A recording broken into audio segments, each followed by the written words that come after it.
여러분, 200억 년을 쓸 수 있는 친환경 에너지의 원천 기술이 있다는 거 알고 계신가요? 그리고 그 원천 기술을 우리나라가 주도적으로 개발해 나가고 있다는 것도 알고 계신가요? 이것만 성공하면 이제 에너지 환경 오염 없이 마음껏 쓸 수 있습니다.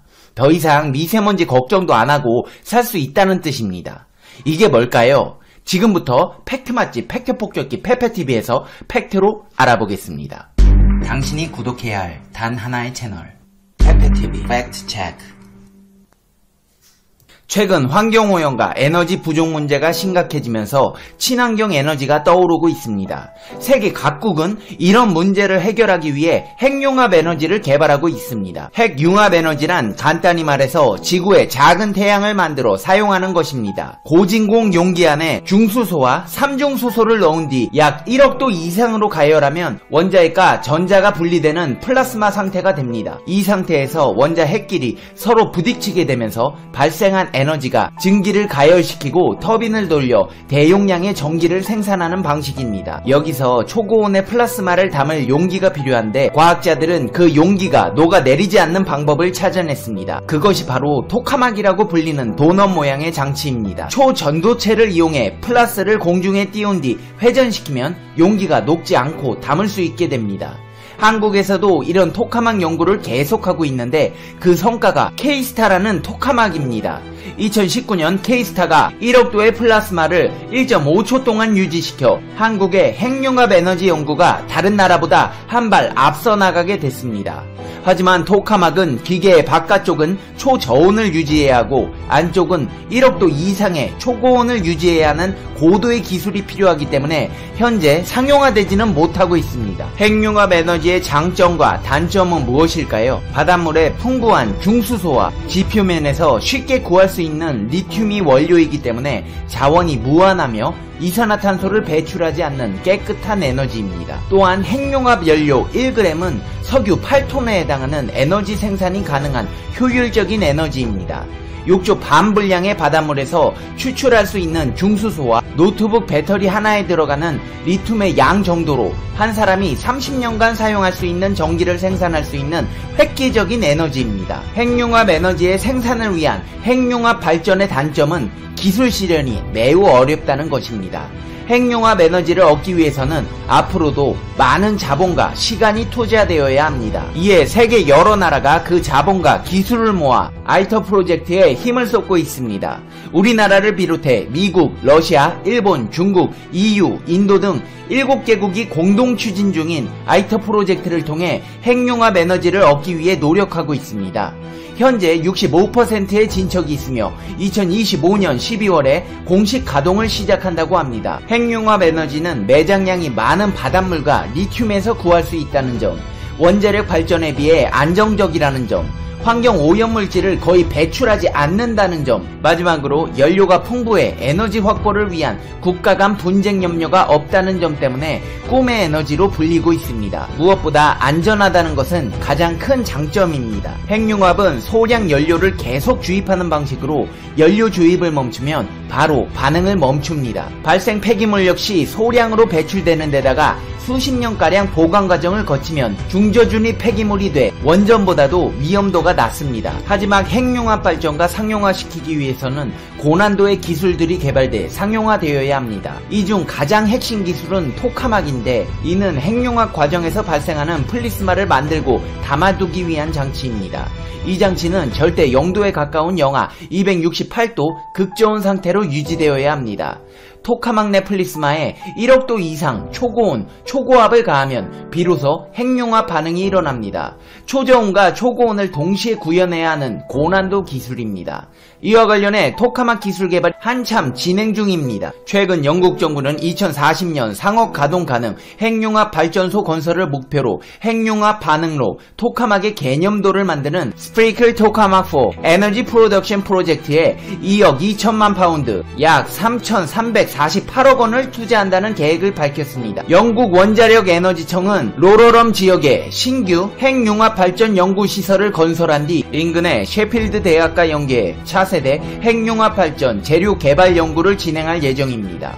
이미 한국을 비롯해 미국, 러시아, 유럽연합, 중국, 일본, 인도 등 7개국은 국제 핵융합 실험로 구축에 속도를 내고 있습니다. 태양에너지의 원리인 핵융합을 이용해 발전소를 프랑스 카다라슈에 건설하는 사업입니다. 2025년 첫 플리스마 생산을 목표로 7개국이 18조 원을 투자했습니다. 이들 국가 가운데서도 가장 주도적인 역할을 하는 곳은 한국입니다. 우리나라는 국가 핵융합연구소를 중심으로 핵융합 관련 기술 개발을 추진하고 있습니다. 핵융합연구소에서는 현재 초전도체, 진공용기 본체, 조립장비류, 전원 공급장치, 열차 폐체, 삼중수소 저장 및 공급장치 등 9개 품목 조달에 관여하고 있습니다. 에너지업계 관계자는 화석에너지가 점점 고갈되고 기후변화가 심각해져가는 현실에서 핵융합 에너지는 미래의 중요 청정에너지원이 될 것이라면서 한국이 핵융합 발전 분야에서 우위를 선점할 경우 미래에너지 시장에 주도적인 역할이 가능할 것이라고 말했습니다. 그래, 페페TV야, 핵융합 에너지 좋은 건 알겠다. 근데 우리나라가 주도적이라며 뭐 성과가 있긴 한 거냐? 네, 있습니다. 국내 연구진이 핵융합 에너지 개발을 위해 세계 7개국 공동으로 건설 중인 국제 핵융합 실험로의 핵심 부품인 핵융합로 진공용기 열차 폐체 개발을 완료했습니다. 1억도 이상의 초고온 플리스마와 영하 269도의 극저온 초전도 자석 사이 열 전달을 최소화하기 위한 장치로 향후 아이터 건설이 탄력을 받을 것으로 보입니다. 바닷물로 인공 태양을 만들고 전기로 변환시켜 친환경 무한의 에너지를 만든다. 듣기만 해도 꿈같은 이야기가 현실이 되어가고 있고 그 과정에서 한국이 주도적인 역할을 하고 있습니다. 정말 대단하지 않나요? 국가핵융합연구소 아이터 한국사업단은 국내에서 조달되는 아이터 열차 폐체의 초고품을 성공적으로 제작해 최종 검수를 마치고 이미 벌써 부산항을 통해 아이터 건설지인 프랑스 카다라시로 운송하기 시작했습니다. 아이터 열차 폐체 개발을 이끈 한국사업단 토카막 기술부장은 전체 600개의 패널과 7만 개의 볼트로 조립되는 열차 폐체는 가장 많은 접합 부분을 가지고 있어 까다로운 설계와 제작 조건이 요구되는데 한국이 상세 설계부터 전체 제작까지 100% 국내 기술로 조달한다고 설명했습니다. 핵융합 관계자는 높이 12m에 달하는 열차 폐체의 공차가 2mm에 불과할 정도로 정교하게 장치를 제작하는 기술을 성공적으로 구현했다는데 의미가 있다고 설명했습니다. 또한 대한민국의 연구진들은 지난 1년 동안 도금 테스트를 거쳐 대형 열차 폐체 표면에 8에서 10마이크로미터 두께로 정밀하게 균일한 은도금을 입히는 데 성공했습니다. 아이터 열차 폐체 전체 조달을 맡게 된 것은 한국형 초전도 핵융합 연구장치에서 확보한 우수한 기술력과 한국의 제작 기술 덕분이라는 게 핵융합연의 설명입니다. K스타는 핵융합연이 독자 개발한 세계 최초 초전도 핵융합 장치로 아이터의 축소판이나 마찬가지입니다. 과거 다른 국가들이 핵융합장치 열차 폐체 설계 과정과 제작에 많은 어려움을 겪었던 반면 한국은 은도금 등 기존에 시도하지 않았던 기술을 적용해 K스타 열차 폐체 개발에 성공한 바 있습니다. 이뿐만이 아닙니다. 국내 핵융합 사업 참여로 기술 역량을 키워온 국내 기업이 해외 핵융합 실험장치 초전도 선제 제작 사업 수주에 성공했습니다. KAT가 핵융합연 아이터 한국사업단과 협력해 이탈리아에서 개발하는 토카막형 핵융합 실험장치 DTT의 초전도 선제 제작 사업 수주에 성공했다고 밝혔습니다. KAT는 국내에서 개발한 초전도 핵융합 연구장치 K스타의 초전도 선제 제작을 성공적으로 완료했습니다. 이미 2014년 말까지 아이터 한국사업단에 아이터 장치용 초전도 선제 총 93톤을 납품했습니다.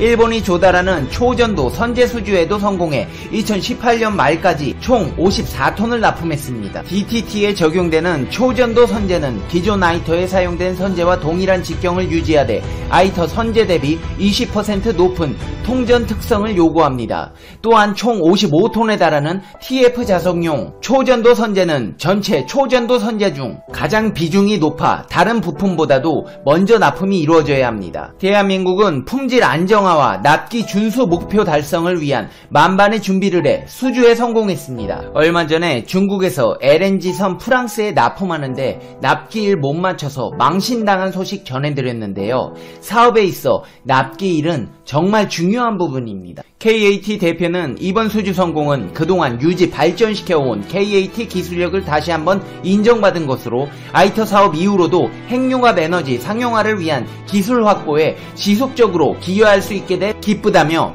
최고 품질의 선제를 성공적으로 납품하겠다고 밝혔습니다. 아이터 사업 이후 대형 후속 과제가 없어 관련 첨단 기술들이 사장될 수 있는 위험이 있다며 이번 수주는 아이터 한국 사업단이 산업체와 긴밀한 협력을 통해 얻은 성과로 핵융합 관련 최첨단 제작 기술이 유지 발전될 수 있도록 국내 산업체에 기회를 제공할 수 있게 되었다는 데에 의미가 크다고 강조했습니다. 한마디로 이렇게 좋은 기술력을 아이터 사업이 종료된 이후에도 계속 이어갈 수 있도록 정부와 전세계 환경단체, 아니 지구에 살고 있는 사람들이라면 모두 관심을 가지고 이어나가야겠습니다. 이제 2021년으로 접어들며 국민들의 장바구니 물가 부담이 갈수록 더해지고 있습니다. 지난 1일 미국 시카고 상품거래소에 따르면 현재 국제 대두 선물 가격은 작년 대비 무려 53%나 뛰어오른 수치를 보여주고 있습니다. 옥수수, 소맥, 파뮤, 원당 등의 가격도 각각 42%, 18%, 28%, 9%씩 일제히 상승하고 있습니다. 코로나19로 인해 농경재 인력이 부족해진 여파입니다. 국내에서 재배하는 농축산물의 가격 역시 비슷한 상황입니다. 안 그래도 오래전부터 이어오던 도시화의 진행으로 인해 한국 내 농경재의 면적은 줄어들고 있었는데요. 그러다 보니 각종 쌀, 과일, 채소 등의 가격은 상승하고 있으며 조류 인플루엔자의 창궐도 겹쳐 계란 가격도 급등 중이죠. 실제로 한 달 동안 각종 유통업체에서는 음료와 식품 등의 가격 인상이 이루어졌으며 외식업계에서조차 일부 업종에서는 평균 9% 가격 상승이라는 파격적인 행보를 보였습니다. 원자재의 가격이 20에서 50% 가까이 올라버렸고 인건비는 매년 상승하는 추세였기에 이대로 가다가는 수익성 악화를 피할 수가 없다. 이에 결국 가격 인상을 단행하게 되었다. 라는 것이 업계의 설명입니다. 전문가들은 우려의 입장을 표명하고 있습니다. 식품의 가격 인상은 이제부터 본격적인 시작일 것이라는 것인데요. 세계적인 경적지인 미국에서는 백신 접종이 한창이긴 하지만 농경지의 인력이 정상화될 때까지는 아직 시간이 많이 걸립니다. 또한 언제 닥쳐올지 모르는 식량난에 대비하기 위해 미국이 해외에 수출하는 경작 물량을 통제하고 나설지도 모르는 노릇이죠. 또한 8월에는 원유 가격 인상도 예고되어 있어 해외에서 경작물을 가져오는 비용 인상 역시 불가피합니다. 그러면 2021년 내내 서민들의 밥상 가격은 상승하게 될 것입니다. 올해 더욱 가속화된 지구의 이상기온은 각 국가의 보호무역 경향 역시 강화할 수밖에 없어 현재의 상황을 더 악화시킬 예정입니다. 우리나라를 비롯해 식량 자급률이 낮은 국가들에게는 심각한 상황이지 않을 수 없습니다. 평소였다면 조금 힘들더라도 웃돈을 얹어서라도 타국으로부터 식량을 수입했겠지만 이번에 발생하고 있는 식량 위기는 전 세계적이기 때문에 수출국들이 100개를 모두 틀어막게 되면 어떤 방법을 쓰더라도 타개할 해결책이 없습니다. 특히 한국은 다음의 통계를 보면 알 수 있듯이 곡물 자급률은 22.5%에 불과해 세계에서도 최하 수준임에도 경지 면적은 지속적으로 떨어지는 추세입니다. 그래서 주변국에서는 식량 위기가 닥쳤을 때 가장 먼저 위기를 겪는 선진국은 한국이 될 것이다 라는 의견도 나오는 상황입니다. 그런데 막상 한국은 주변의 걱정 혹은 조롱의 시선에 비하면 상당히 평온한 모습을 보이고 있습니다. 그 이유는 믿는 구석이 따로 있기 때문인데요. 사실 한국은 이미 오래전부터 식량 위기를 느낌에 따라 세계 곳곳에 씨를 뿌려놓은 것이 있기 때문입니다. 2019년 통계 기준으로 10만 헥타르, 약 3억 평에 달하는 한국 소유 농경지가 해외 곳곳에 분포하고 있습니다. 서울시 면적의 1.7배에 달하는 이 농경지들에서는 매년 100만 톤에 가까운 농작물이 생산되고 있습니다. 한국이 해외 농경지를 마련하게 된 계기는 2007년에서 2008년에 발생했던 세계 곡물 파동이었습니다.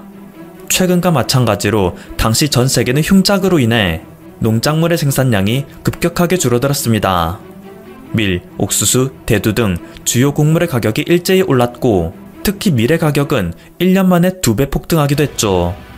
다행히도 우리의 주식인 쌀은 자급률이 100%를 넘었지만 돼지, 소, 닭 등에게 주는 사료용 곡물은 수입 의존도가 95%를 넘어서는 상황이었습니다. 이에 따라 우리 축산가가 입은 피해는 막심했습니다. 때문에 이후 어느 정도 사태가 수습되자 당국에서는 또다시 이런 어려움을 겪지 않기 위한 대책 마련에 나섰는데요. 첫째는 한국농어촌공사가 지원하는 해외 농지 투자 사업이었습니다. 러시아와 동남아시아, 남미 등에서 확보한 농지에 우리가 직접 옥수수와 대두, 과일 등을 재배하는 방식이었습니다. 둘째는 농수산식품유통공사를 중심으로 대기업 자금도 합세시켜 글로벌 곡물 유통시장에 진출하는 것이었습니다. 이른바 곡물 엘리베이터 또는 곡물 터미널 사업인데요. 현재 전 세계를 장악하고 있는 메이저 유통사들은 곡물 터미널을 통해 세계 곡물 시장을 좌지우지하고 있습니다. 때문에 이들에 대한 의존도를 줄이기 위해서는 한국도 독자적인 터미널을 마련하는 게 최우선이었던 거죠. 2019년까지 187개의 회사가 29개국에 진출하여 농경지를 개발하여 경작물을 수확하였습니다. 하지만 마냥 쉬운 일은 아니었습니다. 세계에 진출한 187개 회사 중 현재까지 살아남은 회사는 단 66개사에 불과합니다. 10개 기업 중 서너 개의 기업만 살아남은 것입니다. 곡물 터미널 전략 역시 만만치 않았습니다. 기존의 시장을 장악하고 있던 글로벌 곡물 메이저들이 새로 시장에 진입한 한국을 견제하는 것은 당연한 수순이었기 때문입니다. 자기들의 안방에 진입을 선언한 신참 한국에 대해 메이저들은 똘똘 뭉쳐 온갖 방해 공작을 펼쳤습니다. 이들의 담합에 대응하기에는 한국의 노하우가 너무 부족한 것이 현실이었죠. 그래서 한국이 10년 전 야심차게 세웠던 계획은 어느덧 우리 사이에서도 잊혀져만 갈 뿐이었습니다. 그런데 최근 글로벌 곡물 파동이 또다시 일어날 기미가 보이자 잊혀진 줄로만 알았던 한국의 씨앗이 재주목받기 시작하고 있습니다. 심지어 한국과 비슷하게 식량 자급률이 바닥을 기는 다른 국가들에서는 한국의 상황을 보며 이제서야 무릎을 탁 치며 후회하는 상황이라고 하는데요. 세계 각지에 진출한 187개 회사 중 살아남은 회사는 66개사에 불과하지만 이 회사들은 이미 현지 로컬라이징이 끝난 상태입니다. 그 중에서도 가장 정착이 잘 된 곳은 러시아 연해주 지역으로 여름철 집중적으로 비가 내리는 우리나라와 달리 강수량이 작물의 생육기간 내내 고르게 분포하는 특성을 갖고 있어 소련 시절 때부터 곡창지대로 유명한 지역이죠. 더군다나 러시아는 한국 기업에 대한 투자 유치 의지가 강해 우리나라 기업이 정착하는데 많은 도움을 주었습니다. 또한 러시아의 농부들은 소련 집단 농장의 방식에 익숙해져 생산성이 매우 떨어지는 상황이었는데 우리나라 기업이 관리를 맡게 됨으로써 생산성은 몇 년 동안 수배 이상 오르게 되었습니다. 다음으로 유망한 지역은 동남아시아 지역입니다. 최초 이곳에 진출했던 우리 기업들은 한국과도 너무나도 다른 기후 환경에 골머리를 썩혔습니다. 비록 동남아가 농작물을 재배하는 데 기후 조건이 좋아 이모작, 삼모작 등 다양한 경작이 가능한 장점이 있지만 무엇보다 한국이 이것에 익숙하지 않다는 문제점도 있었죠. 평소에는 평야지대였던 곳이 우기 때에는 강으로 급변하는 지역도 적지 않았습니다. 또한 현지에서 생산된 농산물을 가공하고 유통하기 위한 인프라스트럭처가 턱없이 부족한 게 가장 큰 문제점이었습니다. 하지만 캄보디아에서 망고 농장을 운영하고 있는 한국의 현대코퍼레이션은 260헥타르의 농장에서 연간 1만 톤 이상의 망고를 생산하여 수출하는 성과를 내고 있습니다. 독자적인 장기보관 운송 기술도 개발해내어 코로나19로 인해 더욱 열악해진 운송 환경 속에서도 대량의 망고를 한국으로 가져올 수 있다 자신감을 표했습니다. 글로벌 터세에 막혔던 곡물 터미널 사업 역시 조금씩 빛을 발하고 있습니다. 포스코 인터내셔널은 지난해 세계 3대 곡창지 중 하나인 우크라이나 그곳의 물류기업인 오렉신 그룹으로부터 곡물 수출 터미널 지분 75%를 인수하는 데 성공했습니다. 우크라이나 남부 흑해 최대 수출항 중 하나인 미콜라이프항에 위치한 터미널에 대한 운영권을 갖게 된 것인데요. 이에 따라 지난해 9월부터 연간 250만 톤의 옥수수, 밀, 대두, 보리 등을 유럽연합과 중동, 북아프리카, 아시아 등으로 수출하고 있습니다. 단지 우리나라에 가져오는 것뿐만 아닌 세계 곳곳에 식량을 유통하는 주도권을 짐으로써 한국이 세계 곡물 시장을 주무르는 위치에 오르게 된 것입니다.